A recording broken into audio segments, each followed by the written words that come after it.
Today's tool is going to make setting up for a session more efficient, and it's going to get you and the artist making music faster. If you're new here, my name's Jacob, and I've been running a commercial recording studio for 5 years here in Virginia called English Oak Recording. And today we're talking about utilizing templates. And templates can be utilized a variety of different ways. The two biggest ones I use are recording and mixing templates. And today I'm going to talk about my recording template, and I'm going to tell you how you can create your own. Let's take a look at how quickly we can set up a Pro Tools session utilizing our templates.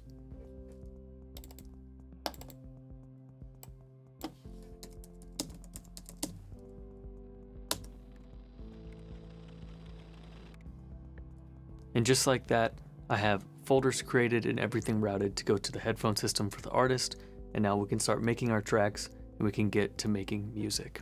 We didn't have to spend time routing all the folders, routing all the outputs, and that's why you'd want to utilize something like a recording template in the studio.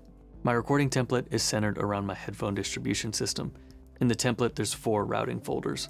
Those are labeled A, B, C, and D, and those folders correspond to the I/O of my system, and they go to outputs A, B, C, and D, to the 4 knobs that the artist uses to create their headphone mix. So hopefully you can see that directly copying my recording template wouldn't be beneficial because it's highly specific to the I/O of my studio, as well as the hardware that I utilize when recording. And so let's talk about how you can create your own template, whether it's a recording template or a mixing template. So to create your own template, I recommend creating a new session and labeling it the name of the template you'd like to create. From there, I recommend adding the things that you know you'll need for your specific workflow.